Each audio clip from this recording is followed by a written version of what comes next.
আসসালামু আলাইকুম রহমতুল্লাহ। এমকে জামান রচিত ইজি প্লাস হ্যান্ডনোট অ্যান্ড বিশ্বমানের বইয়ের পক্ষ থেকে আপনাদের স্বাগত। আজকের টিউটোরিয়াল বিষয় কস্ট অ্যাকাউন্টিং পঞ্চম অধ্যায় লেবার শ্রম। এটি খুবই গুরুত্বপূর্ণ একটি অধ্যায়। প্রতি বছর এই অধ্যায় থেকে বি পার্ট এবং সি পার্টে 2 সেট প্রশ্ন আসে। এই অধ্যায়টি 2টি সিলেবাসে দেওয়া হয়েছে। BBA third year cost accounting পঞ্চম অধ্যায় এবং MBA final year advance cost অ্যাকাউন্টিংয়ের ষষ্ঠ অধ্যায়ের দ্বিতীয় ফরম্যাট। এদের অঙ্কগুলি সহজভাবে শেখানোর উদ্দেশ্যে নিয়ম অনুযায়ী ধারাবাহিকভাবে আমার বইয়ে আমি অঙ্কগুলি সুন্দরভাবে সাজিয়ে দিয়েছি।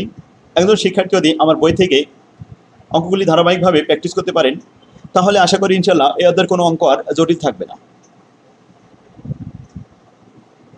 লেবার শ্রম বলতে আমরা সাধারণত বুঝি একটি কারখানার কাঁচামালকে তৈরি পণ্যে রূপান্তর করার জন্য শ্রমিকের হস্ত পদ বা যন্ত্র চালনা করে যে মেহনত বা সেবা প্রদান করা হয় তাকে শ্রম বলে থাকে।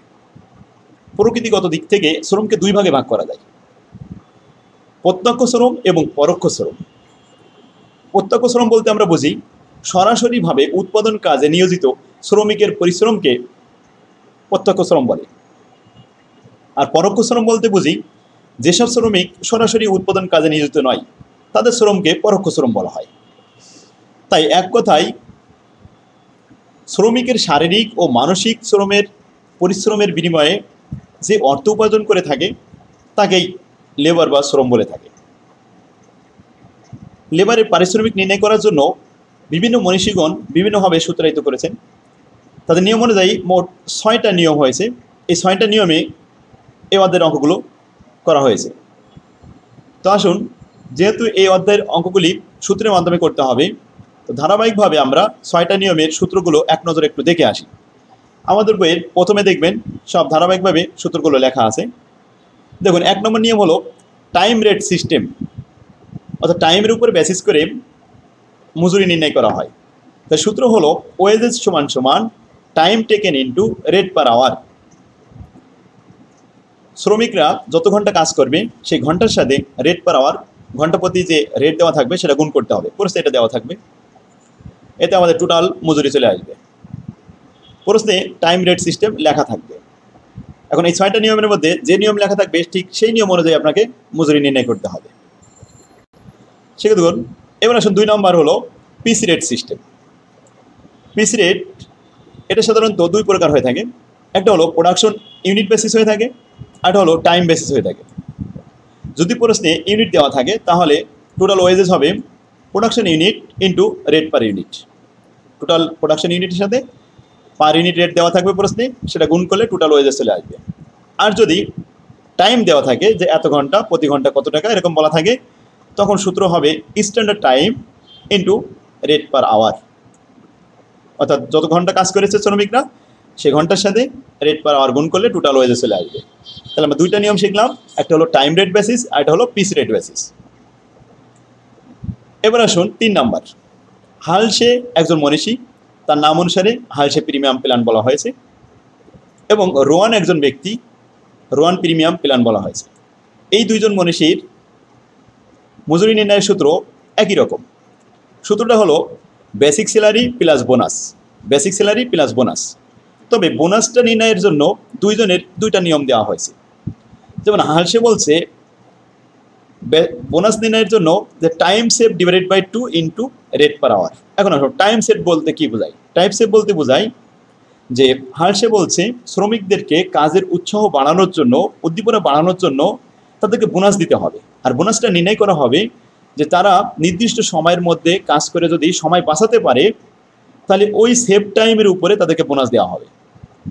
সাপোজ একটা কাজ করতে 10 ঘন্টা সময় লাগার কথা, কিন্তু শ্রমিক খুব দ্রুত কাজ করে 8 ঘন্টার ভিতর কাজ কমপ্লিট করে ফেললো, তাহলে 2 ঘন্টা সময় বাঁচালো।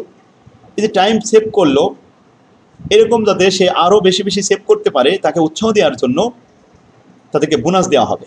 আর যখন বোনাসের কথা বলা হবে তখন শ্রমিকরা তাদের কাজের স্পিড আরও বৃদ্ধি করবে। আর সেই জন্য হালসে তার বোনাসের সূত্রটা লিখেছে হবে টাইম সেভ ডিভাইডেড বাই 2, সূত্রে 2 ইন্টু রেট পার আওয়ার।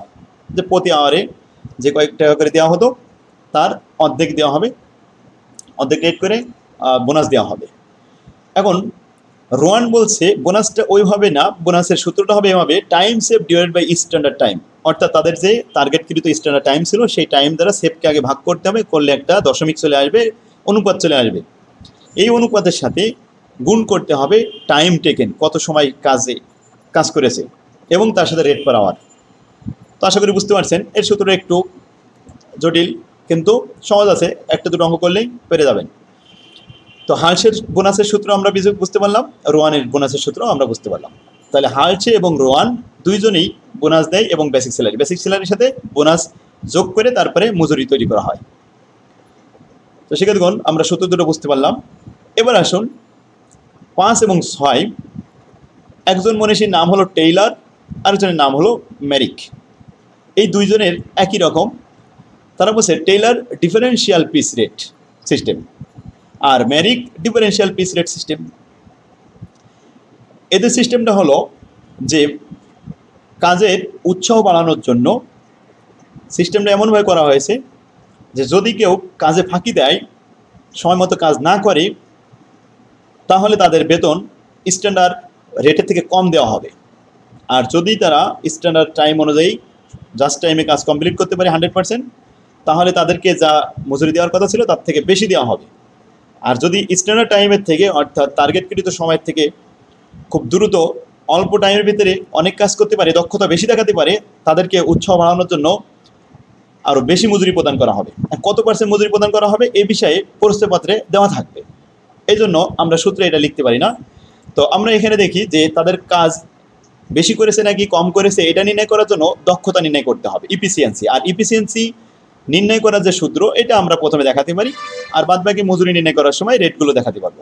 তো আসুন, ইফিসিয়েন্সির সূত্র হলো actual production divided by standard production into 100। দেখা যাচ্ছে সাপোজ উদাহরণস্বরূপ আমি বলতে পারি অ্যাকচুয়ালি প্রোডাকশন করার কথা ছিল 1000, কিন্তু স্ট্যান্ডার্ড প্রোডাকশনে 1000 করার কথা ছিল, কিন্তু সে 1200 ইউনিট প্রোডাকশন করে ফেললো। তাহলে উৎপাদন বেশি করে ফেলেছে, তার দক্ষতা কিন্তু বেশি। তাহলে 1200কে আমরা স্ট্যান্ডার্ড দ্বারা ভাগ করবো, অর্থাৎ অ্যাকচুয়াল প্রোডাকশন 1200 আর স্ট্যান্ডার্ড প্রোডাকশন 1000। তো 1200কে 1000 দ্বারা ভাগ করে 100 দ্বারা গুণ করলে 120% সে কাজ কমপ্লিট করেছে। এই যে 120% কাজ করেছে, 100%-এর বেশি হয়ে গেছে, তাহলে তার রেটটা অবশ্যই বেশি হবে। আর সেটা অবশ্যই রেটটা প্রসে দেওয়া থাকবে, এটা কোম্পানি ভিত্তিক আর কি এই রেটটা দেওয়া হয়, সে প্রসে উল্লেখ থাকবে। তো ইফিসিয়েন্সি অর্থাৎ দক্ষতা নির্ণয় করার যে সূত্রটা এটা আমাদের মুখস্থ রাখতে হবে, অ্যাকচুয়াল প্রোডাকশনকে স্ট্যান্ডার্ড দ্বারা ভাগ করে 100 দ্বারা গুণ করতে হবে, এইটুকু মনে রাখলে হবে আপনার। এবার আসুন, এটা আবার দুইভাবে হয়, যে প্রোডাকশন বেসিসের উপরে হয়, আবার অনেক সময় টাইম বেসিসেও হয়। যেমন অ্যাকচুয়াল টাইম হয়তো 10 ঘন্টার ভিতরে কাজ করার কথা ছিল, হয়তো সে অল্প টাইমের ভিতরে কাজ কমপ্লিট করে ফেলেছে, তার দক্ষতা বেড়ে গেছে। তো actual time divided by standard time into 100, এভাবে আমরা দক্ষতা নির্ণয় করতে পারি। আচ্ছা, বাকিটা মজুরি রেটটা পড়ে দেওয়া থাকবে। এটা হলো টেইলারের ডিফারেন্ট পিস রেট। কী জন্য বলা হলো?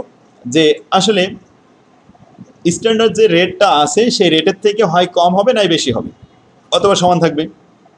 এই জন্য ডিফারেন্ট পিস রেট বলা হয়। যে যদি দক্ষতা বাড়ানো হয়, দক্ষতা বেশি হয় তাহলে তার রেট বাড়ানো হবে, আর দক্ষতা যদি কম হয় তাহলে তার রেট কম হবে। এই জন্য ডিফারেন্ট বলা হয়েছে। অবশ্যই এগুলো আমরা অঙ্কের মাধ্যমে যখন সমাধান করব, তো প্রবলেমের মাধ্যমে, তখন আমরা এগুলো বেশি বুঝতে পারবো। আসুন, এরপরে Mirik different piece rate system, এটাও একই রকম, তবে মেরিকের একটা টার্গেট দিয়ে দিয়েছে, সে রেঞ্জটা উল্লেখ করেই দিয়েছে সূত্রে। বসে 0 থেকে আপ টু 83% যদি কাজ করে থাকে তাহলে নর্মাল রেট পাবে। অর্থাৎ একটা কারখানায় টার্গেটকৃত যে প্রোডাকশন দেওয়া হয়, যে তোমরা এত ইউনিট উৎপাদন করবে, দেখা যাচ্ছে হয়তো বা পূর্ণ এত ইউনিট উৎপাদন নাও করতে পারে, একটু কম করতে পারে, তাতে দেখা যায় সে 83% পর্যন্ত যদি করে থাকে, তাহলে আর 0 থেকে 83 পর্যন্ত, তাহলে সে নর্মাল রেটটা পাবে।